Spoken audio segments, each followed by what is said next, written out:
Hello friends, मैं आपका mentor A.K. Singh और आज हम अपना दिसंबर 2014 का थर्ड पेपर देखेंगे, यानी कि पेपर 2 आपने को मिल ही गया होगा। तो अब चलते हैं थर्ड पेपर की तरफ, समय व्यर्थ नहीं करते हुए। तो सबसे पहला क्वेश्चन क्या कह रहा है, पहला क्वेश्चन हम देखते हैं। क्वेश्चन नंबर 1 कह रहा है, क्वेश्चन नंबर 1, निम्नलिखित में कौन सा कथन तर्कणवादियों का आधार नहीं है। तो आधार नहीं है पूछा है। सत्य खोजी के लिए इंद्रिय प्रत्यय का संकल्पना, यानी कि ऑप्शन नंबर सी हो जाएगा इसका आंसर। चलिए आगे चलते हैं। क्वेश्चन नंबर 2 देखते हैं। गांधी का शिक्षा दर्शन क्या था। गांधी का शिक्षा दर्शन क्या था, तो वो था विन्यास की दृष्टि से प्रकृतिवाद, उद्देश्य की दृष्टि से आदर्शवाद और विधि की दृष्टि से प्रयोजनवाद, यानी कि ऑप्शन नंबर हो जाएगा सी। चलिए, और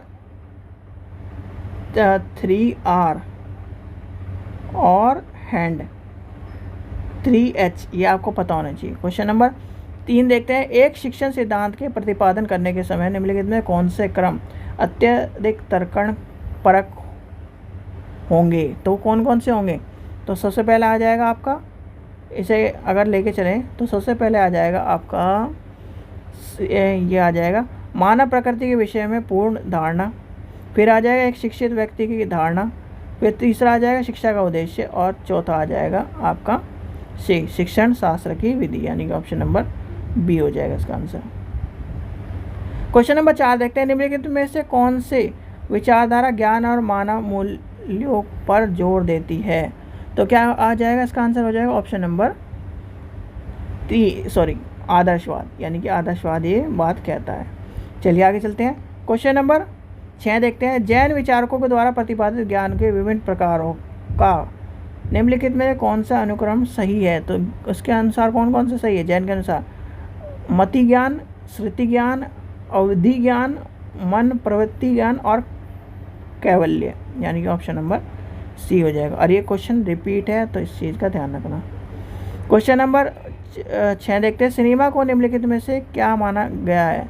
तो क्या माना गया है, तो इसका आंसर क्या हो जाएगा, ऑप्शन नंबर ये हो जाएगा आपका ए, शिक्षा का गैर औपचारिक अभिकरण, यानी कि ऑप्शन नंबर ए हो जाएगा इसका आंसर। चलिए क्वेश्चन नंबर 7 देखते हैं। क्वेश्चन नंबर 7 इंपॉर्टेंट है। अनुच्छेद 21, अनुच्छेद 21 की बात क्या करता है, जीवन का अधिकार, यानी कि जीने का मौलिक अधिकार होता है, यानी कि पहले का पहला हो जाएगा।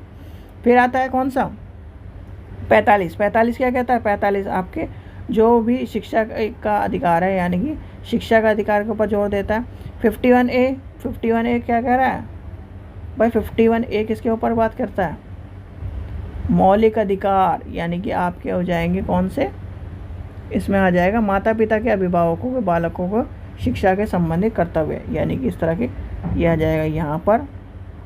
और 21 क्या जीवन का अधिकार है, 45 में ये आ जाएगा, और 21 तो आपको पता ही है 6 से 14 वर्ष, यानी कि यहाँ पर ये हो जाएगा। ठीक है, चलिए आगे चलते हैं। क्वेश्चन नंबर नेक्स्ट देखते हैं। क्वेश्चन नंबर 8 देखते हैं। भारत में कॉमन स्कूल प्रणाली स्थापित करने का संबंध मुद्दे निम्नलिखित में किससे संबंधित है। तो किससे संबंधित है, ये हो जाएगा आपका सामाजिक समानता, यानी कि ऑप्शन नंबर बी हो जाएगा इसका आंसर। क्वेश्चन नंबर 9 देखते हैं। भारत के समाज में कमजोर वर्ग के लिए शिक्षा का अवसर संबंधित विधि, यानी कि विभिन्न निम्नलिखित में से उजागर करने की उदाहरण करता है। तो कौन सा उदाहरण करता है, तो ये हो जाएगा ऑप्शन शिक्षा के राजनीतिक स्वरूप, यानी कि ऑप्शन नंबर 1 हो जाएगा। चलिए आगे चलते हैं। क्वेश्चन नंबर 10 देखते हैं। समूह संरचनाओं का मापन ज़्यादातर निम्नलिखित में से किसके आधार पर किया जाता है। समूह किसकी बात कर रहा है, तो ये आ जाएगा आपका समान, यानी समाज के आरेख की बात। तो क्वेश्चन नंबर 11 देखते हैं। निम्नलिखित में से किसके आधार पर वृद्धि और विकास में विभेद नहीं किया जा सकता। तो इसका आंसर क्या हो जाएगा, ऑप्शन नंबर डी संवेगात्मक, यानी कि ऑप्शन नंबर डी आ जाएगा। चलिए आगे चलते हैं। क्वेश्चन नंबर 12 देखते हैं। निम्नलिखित में से सही कथन चुनिए। तो सही कथन कौन सा आ जाएगा, इसमें हो जाएगा संकल्पना निर्माण युक्तिपूर्ण तर्क से पहले आती है, यानी कि ऑप्शन नंबर पहला हो जाएगा इसका आंसर। चलिए क्वेश्चन नंबर 13 देखते हैं। निम्नलिखित में से किस परिप्रेक्ष्य में व्यक्तिगत भिन्नता अधिक संगति होगी, यानी कि संगत होगी, तो यानी कि संगति या संगति होगी, आपको ध्यान रखना। तो इसमें जब एक चीज़ देख रहे होंगे आप, जब इस तरह के क्वेश्चन आते हैं तो आपको क्या मिलता है, उपचार क्रियाकलाप की तैयारी करना, यानी कि ऑप्शन नंबर सी हो जाएगा इसका आंसर। चलिए आगे चलते हैं, क्वेश्चन नंबर नेक्स्ट देखते हैं, क्वेश्चन नंबर 14 देखते हैं। पियाजे के अनुसार निम्नलिखित में किस अवस्था में रूप संक्रियात्मक अवस्था आती है? भाई जो पियाजे है, पियाजे हो गया, वायुगोष्ठी हो गया, ये सब चीज़ आपको ध्यान रखना पड़ेगा, क्योंकि ये आप ध्यान क्या रखना पड़ेगा, क्योंकि आपने ये सब चीज़ें पढ़ी हुई हैं। सीटेट की जब तैयारी कर रहे होगे तो आपने पढ़ा भी होगा। तो ये किसकी बात कर रहा है, ये अवस्था कौन सी है, किशोरी अवस्था। और ये क्वेश्चन आपका आर मतलब रिपीट है। क्वेश्चन नंबर, अब देखिए ये कौन सा क्वेश्चन पेपर है, 14 का पेपर है। 14 के पेपर से देखो कितने रिपीट हो। और पहले भी आपने जब 11 का पेपर उठाया था, यानी कि पेपर 1 यानी कि पेपर 2 और पेपर 3 में बिल्कुल एज इट इज़, यानी जिसने पेपर 2 दिया वो पेपर 3 दे रहा है। तो एक क्वेश्चन मुझसे वहीं से मिल गया, यानी कि जून का पेपर दिया तो जून से दिसंबर का पेपर में मिल गया 5-6 क्वेश्चन। तो इसलिए याद रखना रिपीट क्वेश्चन होंगे। क्वेश्चन नंबर 15 देखते हैं। स्कूलों में शारीरिक शिक्षा कार्यक्रम किस प्राथमिक रूप से माने जाते हैं? तो इसका आंसर क्या हो जाएगा, इसका आंसर हो जाएगा ऑप्शन नंबर डी, शैक्षणिक दबाव में रहित रूप में, यानी कि एक तरह से उसे बाहर निकालने के लिए। क्वेश्चन नंबर 16 देखते हैं। गेस्टाल्ट मनोवैज्ञानिक अधिगम के स्थानांतरण की व्याख्या किस पद द्वारा की गई है? तो इसका क्या आंसर हो जाएगा, इसका हो जाएगा इसका हो जाएगा ऑप्शन नंबर पक्षांतरण, यानी कि ऑप्शन नंबर डी हो जाएगा इसका आंसर। चलिए आगे चलते हैं। क्वेश्चन नंबर 17 देखते हैं। अधिगम को प्रभावित करने वाले कारक नहीं है, तो अधिगम को प्रभावित करने वाला कौन सा कारण है, मित्र, यानी कि ऑप्शन नंबर अधिगम को प्रभावित नहीं करता, ये अधिगम में आता है इम्पोर्टेंट। क्योंकि जो आपका मित्र होगा वो अगर अच्छा मित्र होगा, जैसे अच्छा मित्र कहते हैं, तो आप मित्र दोनों कहेगा, वो ये कहेगा कि तू भी पढ़, मैं भी पढ़ रहा हूँ, आई 5 घंटे पढ़, फिर चलेंगे घूमने, इस तरह के होते हैं ना दोस्त। तो वो वाले मित्र एक अच्छे मित्र की श्रेणी में आते हैं। क्वेश्चन नंबर 18 देखिए। ज्ञानी की अधिक्रमता के में निहित मानी गई है, मान्यता है, किसकी मान्यता है? तो ये हो जाएगा निम्न स्तर के अधिगम उच्च स्तर के अधिगम के पूर्ण घटित होते हैं, यानी कि ऑप्शन नंबर बी हो जाएगा इसका आंसर। क्वेश्चन नंबर 19 देखते हैं। सृजनात्मक चिंतन की प्रक्रिया में व्यक्त रूप से निष्क्रियता को कहा गया है, तो क्या कहा गया है? तो वो हो जाएगा ऑप्शन नंबर बी, उद्भव, यानी कि ऑप्शन नंबर बी हो जाएगा इसका आंसर। चलिए आगे चलते हैं। क्वेश्चन नंबर 20 देखते हैं। क्वेश्चन नंबर 20 देखते हैं। अग्रवर्ती व्यवस्थापक प्रतिमान के तहत मुख्य अभिप्रेरण है, तो क्या हो जाएगा, बौद्धिक मंच, यानी कि ऑप्शन नंबर सी हो जाएगा इसका आंसर। क्वेश्चन नंबर 21 देखते हैं। व्यक्तित्व के अध्ययन में यानी कि एनरोलमेंट, यानी कि नामांकित में कौन से अनुक्रम सर्वाधिक उपयुक्त हैं? तो सर्वाधिक उपयुक्त कौन से हो जाएंगे? इसका हो जाएगा ऑप्शन नंबर बी, व्यक्तित्व का प्रारूप सिद्धांत, व्यक्तित्व के विशेष सिद्धांत और मनोविश्लेषणात्मक, यानी कि ऑप्शन नंबर बी हो जाएगा इसका आंसर। चलिए आगे चलते हैं। क्वेश्चन नंबर 22 देखते हैं। निम्नलिखित में से कौन सा कथन व्यक्तित्व के उपयुक्त रूप से वर्णित करता है? यानी कि निम्नलिखित में से कौन सा, ये निम्नांकित, ये मॉडर्न टेक्नोलॉजी, यानी कि आपके जब ट्रांसलेट होता है उसके वजह से आता है ये। तो इसमें क्या आ जाएगा, इसका आ जाएगा ऑप्शन नंबर हो जाएगा आपका सी, व्यक्तित्व के गतिशीलता का यानी गतिशीलता अवधारणा है। चलिए आगे चलते हैं। क्वेश्चन नंबर 23 देखते हैं। व्यक्तित्व के नामांकित विशेषताओं में से किस परिपेक्ष परिविधियों द्वारा प्रभावित रूप से मापन किया जाता है? तो मापन की बात आ जाएगी, तो इसका आंसर हो जाएगा ऑप्शन नंबर सी, मानसिक प्रवरोधक। चलिए आगे चलते हैं। क्वेश्चन नंबर 24 देखते हैं। एक छात्र अपने परिवार में स्वच्छता के प्रति अतिरंजित लगाव प्रदर्शित करता है, जिसका उदाहरण माना गया है। तो ये किसका उदाहरण माना गया है? तो वो हो जाएगा ऑप्शन नंबर डी, प्रतिक्रिया विधिन, यानी कि ऑप्शन नंबर 4 हो जाएगा।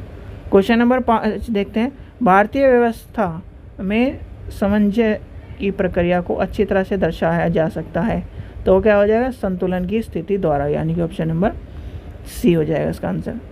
क्वेश्चन नंबर 26 देखते हैं। संकलनात्मक सलाह के आयोजन हेतु निम्नलिखित में कौन सा सर्वाधिक महत्वपूर्ण होगा? तो सबसे ज़्यादा महत्वपूर्ण क्या होगा आपका, हो जाएगा ऑप्शन नंबर ए, आवश्यकता एवं व्यक्तित्व की विशेषताओं का अध्ययन करना।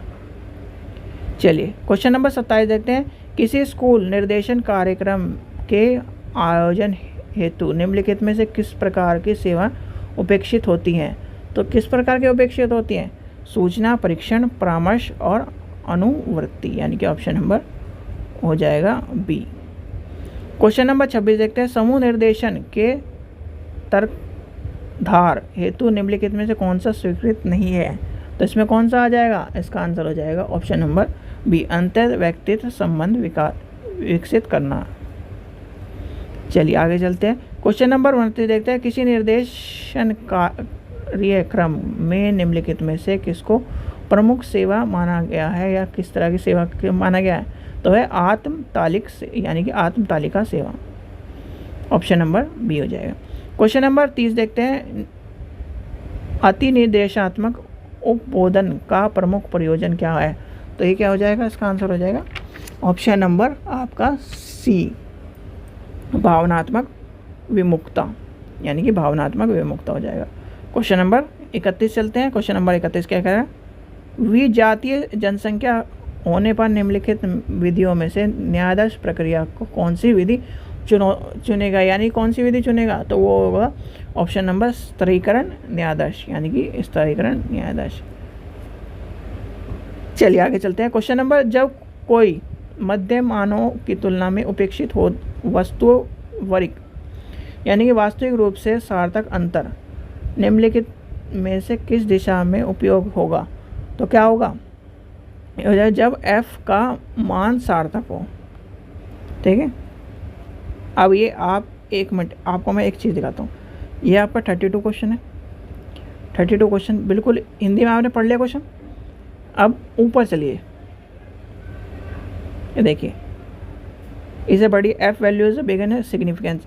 तो ये जो सिग्निफिकेंस है, हम सिग्निफिकेंस जो मेथड निकालते हैं, जब आप सिग्निफिकेंस मेथड को करते हो तो क्या करते हैं? ऑनेस्टली सिग्निफिकेंस डिफरेंस देखते हो। तो उसमें अगर इस क्वेश्चन को आप पढ़ोगे और फिर आप हिंदी का क्वेश्चन पढ़ो तो आपको समझ में आ जाएगा? बिल्कुल भी नहीं आएगा।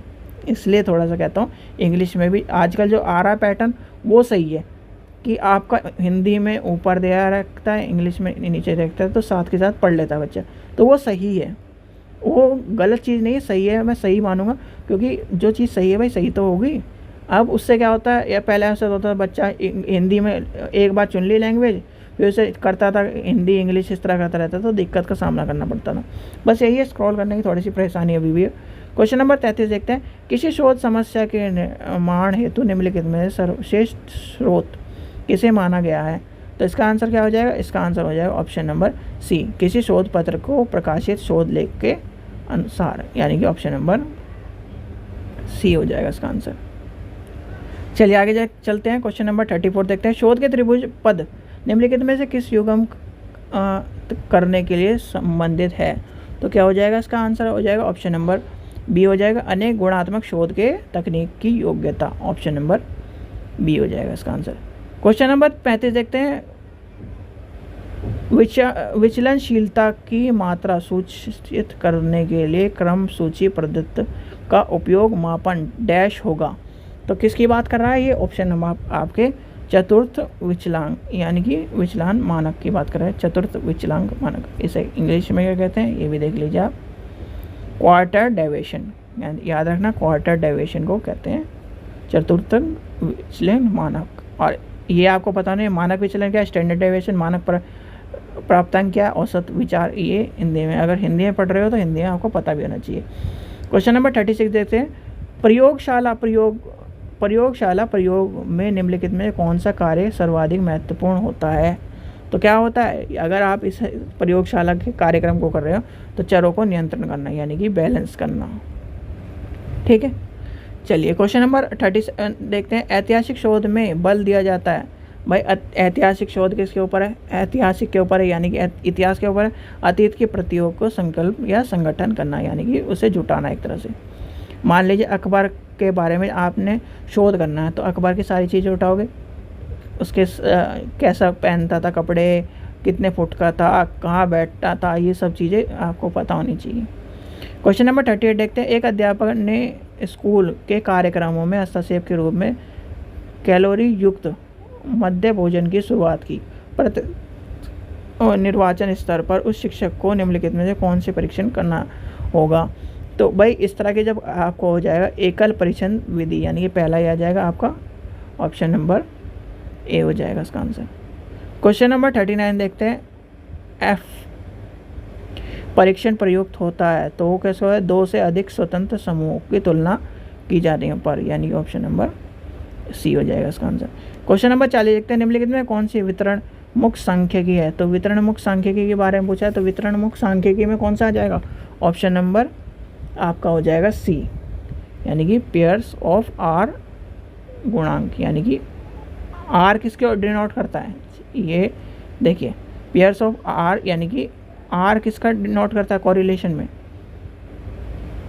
या फिर आपके जो टेस्ट होते हैं उसमें कौन सा किस चीज़ के लिए डिनोट करता है, कमेंट सेक्शन में बताइए। क्वेश्चन नंबर 41 देखते हैं। भारत में प्राथमिक शिक्षा के सार्वभौमिक हेतु निम्नलिखित में से किसके हस्तक्षेप के रूप में प्रयोग में लाया जाता है।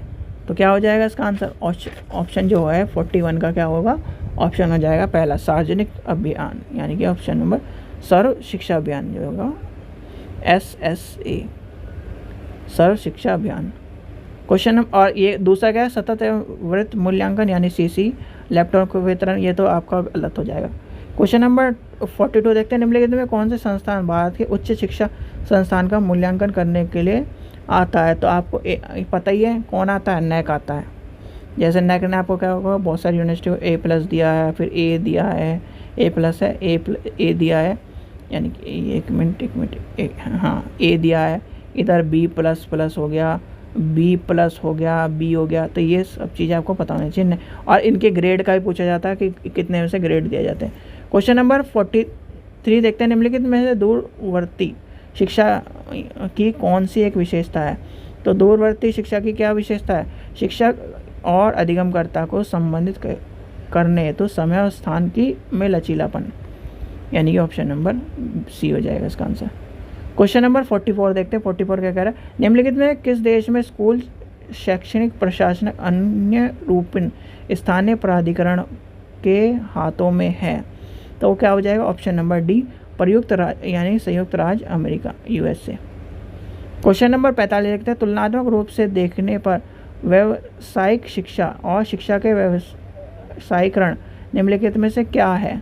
तो क्या हो जाएगा, ये हो जाएगा आपका ऑप्शन नंबर असमान हस्तक्षेप। चलिए आगे चलते हैं। क्वेश्चन नंबर नेक्स्ट देखते हैं। क्वेश्चन नंबर 46 देखते हैं। पाठ्यचर्या के आधारभूत प्रतिमान पाठ्यचर्या लागू करने है तो प्रत्यक्ष जिम्मेदारी अभिकृत है। तो किसकी है वो, ये आ जाएगी आपकी 46 का हो जाएगा ऑप्शन नंबर बी, अध्यापक की, यानी कि ऑप्शन नंबर ये हो जाएगा बी।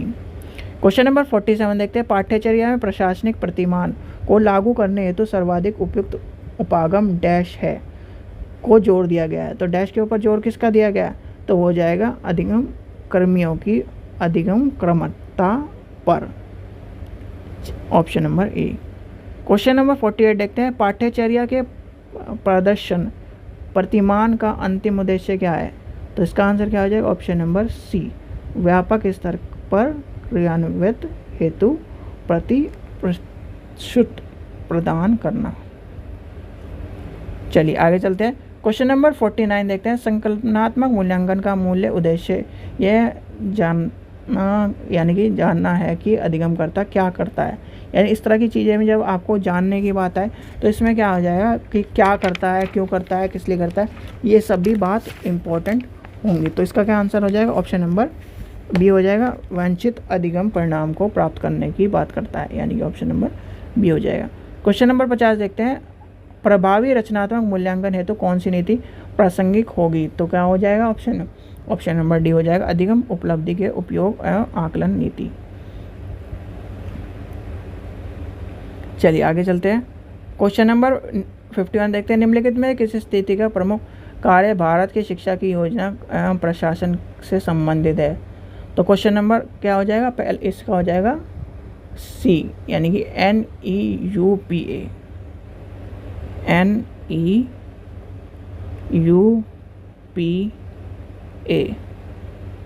चलिए आगे चलते हैं। 53 देखते हैं। एक सुभाषित प्रबंधन को किस बिंदु पर अधिक बल देना चाहिए? तो किस पर बल देना चाहिए? परिनिष्ठित विकास दृष्टि को संगठित करने के ऊपर। देखिए, जब सुभाषित प्रबंधन आ जाए तो सुभाषित प्रबंधन को इंग्लिश में क्या कहेंगे? चलिए आपको ये बता दिखाते हैं।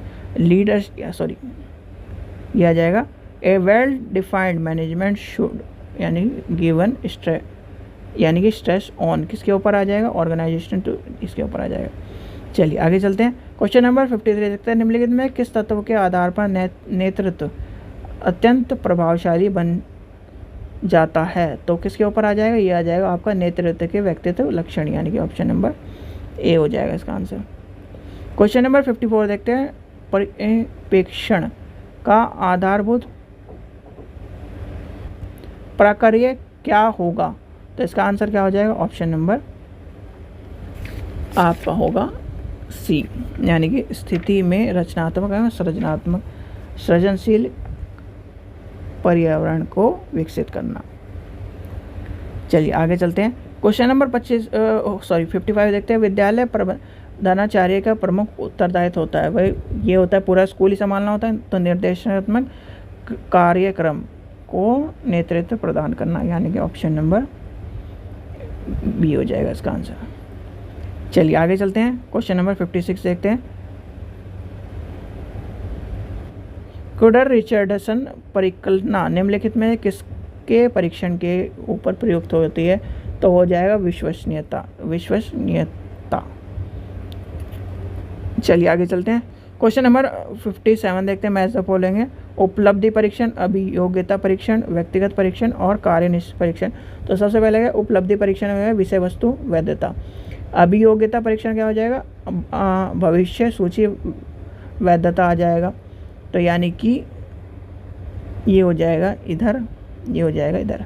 चलिए आगे चलते हैं। आगे अगर व्यक्तिगत परीक्षण तो हो जाएगा रचनात्मक, यानी कि रचनात्मक हो जाएगा। फिर हो जाएगा कार्य वाला, यानी कि कार्यनिष्ठ परीक्षण। तो कार्यनिष्ठ परीक्षण किसका आ जाएगा? ये हो जाएगा इसका सामने के सामने। क्वेश्चन नंबर 58 देखते हैं। रचनात्मक मूल्यांकन का मुख्य प्रयोजन क्या है? तो रचनात्मक मूल्यांकन का मुख्य प्रयोजन क्या है? तो ये हो जाएगा आपका विद्यार्थियों की ओर अधिक ज्ञान प्राप्त करने में सहयोग की बात करता है। चलिए आगे चलते हैं। क्वेश्चन नंबर 59 देखते हैं। 59 क्या कह रहा है? 59 कह रहा है ऑप्शन नंबर, ये कह रहा है 59 निम्नलिखित में कौन से प्रक्रियात्मक दृष्टि से सही क्रम को जानिए। तो सबसे पहले क्या आएगा? लेख पद आएगा, फिर प्रत्यय आएगा, लेख प्रत्यय आएगा, लेख प्रत्यय के बाद आएगा लेख विश्लेषण, विश्लेषण के बाद आएगा चयन, और चयन के बाद आपका आ जाएगा विश्वसनीयता। यानी कि इस हिसाब से कौन सा बैठता है? इस हिसाब से बी बैठेगा आपका, ऑप्शन नंबर बी। चलिए आगे चलते हैं। क्वेश्चन नंबर अब देखते हैं 60। शक्ति परीक्षण की संज्ञा दी जाने के कारण यह है कि उसमें डैश की स्क्रीनिंग पर जोर दिया जाता है। तो इसका क्या आंसर हो जाएगा? ऑप्शन नंबर सी हो जाएगा, विद्यार्थियों की, यानी कि परीक्षार्थियों की योग्यता। चलिए आगे चलते हैं। क्वेश्चन नंबर 61 देखते हैं। क्वेश्चन नंबर 61 देखते हैं। कैलेंडर के अंत क्रिया विश्लेषण का कार्य करते हुए समय निम्नलिखित में से किस पर ध्यान केंद्रित किया जाता है? तो इसका क्या आंसर होगा? ऑप्शन नंबर 61 का हो जाएगा शिक्षा के व्यवहार पर, यानी शिक्षक के व्यवहार पर, टीचर के व्यवहार पर। क्वेश्चन नंबर 62 देखते हैं। क्रम दृष्ट शिक्षण में किस शिक्षण प्रतिमान का प्रयोग किया जाता है? तो ये क्या हो जाएगा? इसका आंसर हो जाएगा ऑप्शन नंबर बी, क्रियात्मक अनुकूलनता। क्वेश्चन नंबर 63 देखते हैं। मापदंड संदर्भित परीक्षण के घोतक के रूप में निम्नलिखित, यानी कि निम्नांकन में से कौन सा अधिक मान्य मापन होगा? तो क्या हो जाएगा? इसका आंसर हो जाएगा निर्देश चिन्ह, यानी कि एचडी के बारे में पूछ रहा है। कौन सा पूछ रहा है? एचडी के बारे में। एक मिनट, ये ज़्यादा बड़ा हो गया। क्वेश्चन नंबर निर्देशनात्मक चिन्ह परीक्षण। क्वेश्चन नंबर 64 देखते हैं। भारत में दूरदर्शन शिक्षण आंदोलन, यानी कि शिक्षा के आंदोलन में विकास निम्नलिखित सही क्रम से बताइए। तो सबसे पहले क्या हो जाएगा? होम डिलीवरी, फिर आ जाएगा पत्राचार पाठ्यक्रम, मुक्त अधिगम, और फिर आ जाएगा दूरवर्ती पाठ्यक्रम। अब आपसे एक चीज़ मैं पूछूं आज, आपने रेगुलर मोड में पढ़ाई करी होगी, डिस्टेंस मोड में पढ़ाई करी होगी, ओपन स्कूल से पढ़ाई करी होगी और प्राइवेट टाइप भी पढ़ाई करी होगी, यानी कि जैसे प्राइवेट होता है। तो इसमें इन चारों में अंतर क्या है? चलो इसको छोड़ दो, रेगुलर का तो आपको पता ही होगा, इन तीनों में अंतर क्या है ये बता दो। और वही क्वेश्चन ये पूछा गया है। चलिए आगे चलते हैं, क्वेश्चन नंबर 65 देखते हैं। 65 क्या कह रहा है? 65 कह रहा है, कोई शिक्षक अपनी कक्षा में पढ़ाए गए विषय की ओर अपने विद्यार्थियों की अभिवृत्ति पर चिंता मनन करता है, तो यह निम्नलिखित में से किस कार्य यानी कार्यकलाप के बारे में बताया गया? तो यह होगा क्रियाकलाप के बारे में बताया गया। जो कार्य, देखो एक आपको मिलेगा क्रियाकलाप और एक मिलेगा कार्यकलाप। तो ये क्या है? कार्यकलाप है। तो इसमें क्या कह रहा है? अधिगम की पश्चित सकारात्मक अवस्था, यानी कि ऑप्शन नंबर सी। चलिए आगे चलते हैं। संकेत भाषा तक, संकेत भाषा तक क्या हो जाएगा? संकेत भाषा क्या हो जाएगा? पहला है संपूर्ण भाषा। चलिए आगे चलते हैं। 37 देखते हैं। श्रवण बाधित बच्चों के शैक्षणिक हस्तक्षेप में निम्नलिखित में कौन सा सम्मिलित हो जाएगा? तो इसका आंसर हो जाएगा ऑप्शन नंबर डी, उपयुक्त सभी भाषा विकास, अवधारणा विकास और पाठ्यचर्या हो जाएगी, यानी कि ऑप्शन नंबर डी हो जाएगा इसका आंसर। चलिए आगे चलते हैं। क्वेश्चन नंबर, मुख्य वृत्ति से अभिप्राय क्या है? तो इसका आंसर क्या हो जाएगा? ऑप्शन नंबर हो जाएगा सी, यानी कि श्रवण प्रशिक्षण मौखिक रूप से, यानी कि ऑप्शन नंबर हो जाएगा सी। क्वेश्चन नंबर 69 देखते हैं। जब कोई व्यक्ति बहुसंज्ञानात्मक निश्चयशक्ति से प्रस्तुत हो किंतु किसी एक पृथक कौशल में प्रवृत्त हो, तो उसे किस निम्नलिखित में से किसकी संज्ञा दी गई है? तो किसकी संज्ञा दी गई है? तो यह हो जाएगा आपकी सैवेट संकल्पना, यानी कि ऑप्शन नंबर डी हो जाएगा इसका आंसर। क्वेश्चन नंबर 70 देखते हैं। शोधपरक अध्ययन के आधार पर सामान्यतः यह देखा गया है कि सामान्यकृत विद्यार्थियों में निम्नलिखित युक्तियों, यानी कि युक्तियों के मध्य निपटा जा सकता है, इसमें सर्वाधिक उपयुक्त कौन सा हो जाएगा? तो इसका आंसर हो जाएगा शुद्ध परक प्रतिश्रुति, यानी कि प्रतिपृष्ठ। आगे चलते हैं। क्वेश्चन नंबर 71 देखते हैं। निम्नलिखित में कौन से संस्थानों के उस युगों की पहचान करिए जो भारत के शिक्षा व्यवसायिक विकास के प्रत्यक्ष रूप से उत्तरदायित्व नहीं है? तो नहीं है, कौन सा हो जाएगा? इसका आ जाएगा CSIR, यानी कि डी हो जाएगा इसका आंसर। CSIR तो यह council of scientific and instructional research. चलिए आगे चलते हैं। क्वेश्चन नंबर 72 देखते हैं। भारत के राष्ट्रीय शिक्षा पाठ्यक्रम, यानी कि फ्रेमवर्क 2009 निम्नलिखित में से किसके द्वारा तैयार किया गया था? तो आपसे एक क्वेश्चन अभी पूछ लेते हैं। चलिए आपको इंग्लिश में पढ़ा देता हूँ, कभी आपको ये समझ में ना आए। देखिए, national curriculum framework for teacher education in 2009 developed by, किसने डेवलप किया था? टीचर का पूछ रहा है, ये बच्चे का नहीं पूछ रहा। तो ये कहता है NCTE तो आपको बीएड एमएड और इनको क्या करता है? मान्यता देता है, यानी कि एजुकेशन के जितने भी वो है उसको मान्यता देता है। तो फ्रेमवर्क भी तो वही बनाएगा। और एक है आपका 2005 का फ्रेमवर्क, NCF 2005।